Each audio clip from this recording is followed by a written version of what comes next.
今回は消しゴムフィギュア塗装です。ドラ消しを水性アクリル塗料で色分けペイントしていきます。フリーハンド筆塗りです。題材はドラゴンボール Z パート28の孫悟空 L ダッシュです。左耳にベジータと合体するためのポタラを装着している仕様です。ドラゴンボール Z ドラ消し当時物パート28のブックレットです。裏面は一色刷りの仕様で、このパート28の全14種類のラインナップ、一覧文字情報、そして表面にヘッダーであり、色分け済みドラ消しのキャラクター紹介がありました。魔人ブー編のキャラクターで、このドラ消しは1995年に発売されています。アルティメット孫悟飯、ベジータ、グレートサイヤマン等豪華メンバーのラインナップです。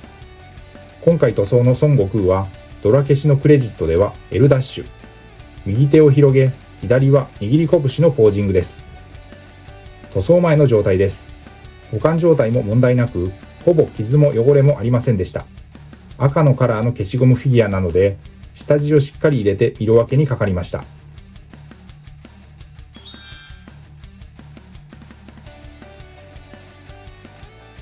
消しゴムフィギュアの塗装にあたっては、およそこんな流れで下処理をしています。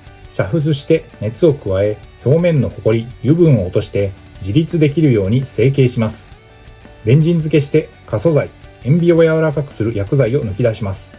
ミスタースーパークリア艶消しを表面に塗布してマットな塗膜を下地として作っておきます。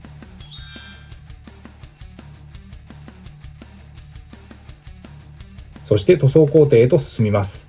ペイントの様子はハイライトで使用したカラーごとに見ていきます。まずは下地塗装です。使用したのはモデルカラーのホワイトグレーです。水で溶いて平筆で薄く一気に塗っていきます。色分けのカラーがノリが良くなるためのベースペイントなので、薄くで良いのでさーっと塗りました。ドラ消し 3,4 センチサイズのフィギュアであれば 2,3 分で下地はできてしまいます。本体の本格的な色分けに入ります。色分け1色目はモデルカラーのホワイトグレーをもう一度使いました。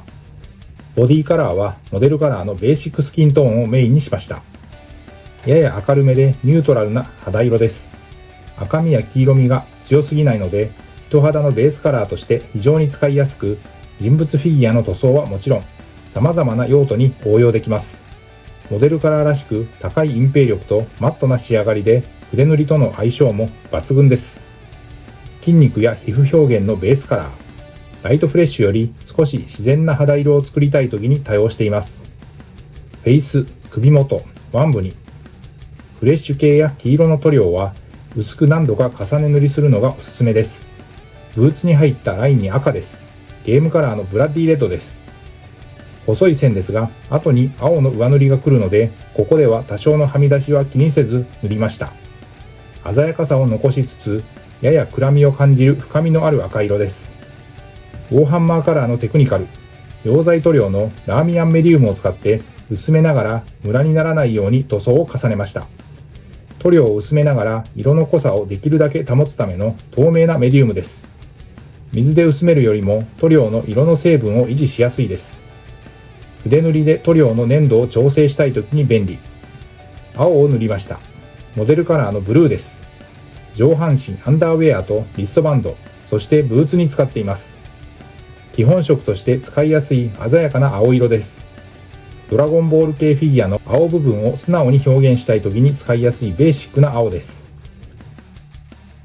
ポタラは海洋神が身につけている耳飾りで、左右一対をそれぞれ別の人物が装着することで、2人の戦士を合体させることができるアイテムです。ドラゴンボール Z では孫悟空とベジータがポタラを使うことでベジットとなりました。眉、頭髪に黒を使いました。ゲームカラーのブラックです。しっかりとした発色のスタンダードな黒色です。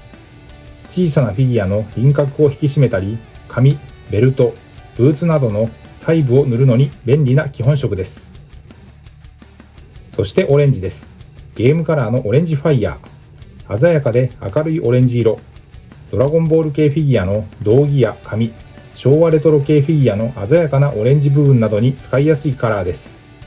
筆塗りでは明るい下地の上に塗ることで、オレンジの鮮やかさをしっかり活かせます。消しゴムフィギュアを筆塗りで仕上げるなら、パレホは万能カラーとして非常に使いやすい塗料と言えます。実際に筆ムラも目立ちにくく、発色を安定させやすいので、ミニチュアフィギュア塗装との相性は良好です。消しゴムフィギュアとしては標準的な造形サイズでした。塗装に要した時間は約50分でした。ブーツの紐の部分にはゲームカラーのゴールドイエローを入れました。濃い色味の黄色のカラーです。今回のペイントで一番細かい塗り入れでした。悟空とベジータというライバル同士が一つになり、圧倒的な戦闘力を持つベジットが誕生するというドラゴンボール Z 屈指の印象的なアイテムです。左耳のポタラには金色です。ウォーハンマーカラーのベース、レトリビューターアーマーゴールドを使用しました。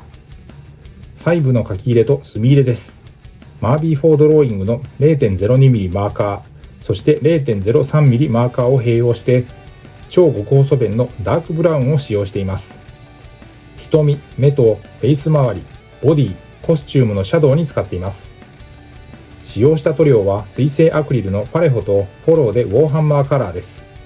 筆は基本は模型塗装用の面相筆です。塗装後はボデーペンクリア、本来車用のトップコードですが、消しゴムフィギュアのフィニッシュには相性が良いので薄くさっとかけています。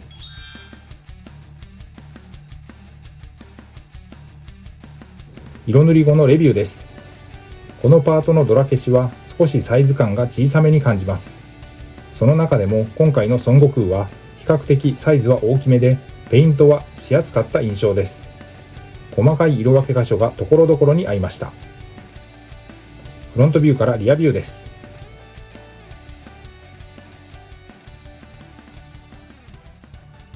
これまでの制作記録から、フィギュアライズスタンダードシリーズの孫悟空です。まずは黒髪の標準仕様。プラモデルのキットはニュースペックバージョンです。筋肉の表現や関節可動を見直された最新のプロポーションのキットです。こちらはスーパーサイヤ人3の造形の孫悟空です。魔人ブー編で初めて見せた変身形態。このキットでも頭髪の占める面積が非常に大きく、そのままの自立も怪しいくらいのボリューム感です。ということで今回は消しゴムフィギュア塗装、題材はドラ消し、当時物ドラゴンボール Z パート28の孫悟空、左耳にポタラ仕様をフリーハンド筆塗り塗装しました。ご視聴ありがとうございました。次回の動画をお楽しみに。チャンネル登録、高評価、引き続きの応援のほどよろしくお願いします。